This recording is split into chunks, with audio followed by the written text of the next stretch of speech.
السلام علیکم۔ میں اپنے چینل اسلام، قرآن اور ہم میں آپ کو خوش آمدید کہتا ہوں۔ آپ سے گزارش ہے کہ میرے اس چینل کو زیادہ سے زیادہ سبسکرائب کریں اور اپنے دوست، احباب اور عزیز رشتہ داروں سے شیئر کریں۔ شکریہ۔ حضرت علی نے فرمایا، دعا کے 3 خاص وقت کبھی نہ بھولنا۔ حضرت علی رضی اللہ تعالیٰ عنہ کی خدمت میں ایک شخص آ کر کہنے لگا، یا علی، ایسا کون سا وقت ہے جب انسان دعا مانگے اور دعا رد نہ ہو؟ بس یہ کہنا تھا تو امام علی رضی اللہ تعالیٰ عنہ نے فرمایا، میں نے اللہ کے رسول سے سنا کہ 3 موقع ایسے ہیں جب اللہ دعا رد نہیں کرتا۔ وہ پوچھنے لگا، یا علی، وہ کون سے لمحے ہیں؟ امام علی رضی اللہ تعالیٰ عنہ نے فرمایا، جب انسان کا جسم کانپنے لگے اس وقت مانگی ہوئی دعا اللہ رد نہیں کرتا۔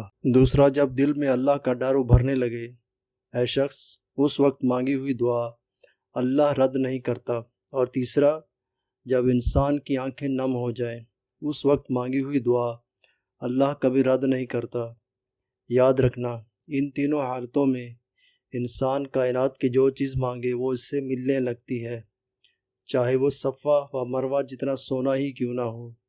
ہمیں چاہیے کہ اللہ تعالیٰ سے زیادہ دعا مانگیں کہ اس سے اس کی رحمت جوش میں آتی ہے۔ دعا کے بارے میں قرآن مجید میں اللہ تعالیٰ نے متعدد جگہ ہدایت دی ہے۔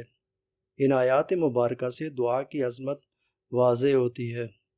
سورہ بقرہ آیت نمبر 186 میں ارشاد باری تعالیٰ ہے، اور اے پیغمبر، جب تم سے میرے بندے میرے بارے میں دریافت کریں تو کہہ دو کہ میں تو تمہارے پاس ہوں۔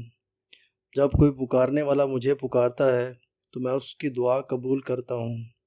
تو ان کو چاہیے کہ میرے حکموں کو مانیں اور مجھ پر ایمان لائیں تاکہ نیک راستہ پائیں۔ حضرت عبداللہ بن عمر سے روایت ہے کہ رسول اللہ صلی اللہ علیہ وسلم نے فرمایا، دعا کرامت اور نفع مند ہوتی ہے، اور ان حوادث میں بھی جو نازل ہو چکے ہیں اور ان میں بھی جو ابھی نازل نہیں ہوئے۔ پس اے خدا کے بندو، دعا کا اہتمام کرو۔ ایک اور حدیث حضرت عبداللہ بن مسعود سے مروی ہے کہ حضرت محمد صلی اللہ علیہ وسلم نے ارشاد فرمایا کہ اللہ سے اس کا فضل مانگو، کیونکہ اللہ کو یہ بات محبوب ہے کہ اس کے بندے اس سے دعا کریں اور مانگیں۔ اللہ تعالیٰ کے کرم سے امید رکھتے ہوئے اس بات کا انتظار کرنا کہ وہ بلا اور پریشانی کو اپنے کرم سے دور فرمائے گا۔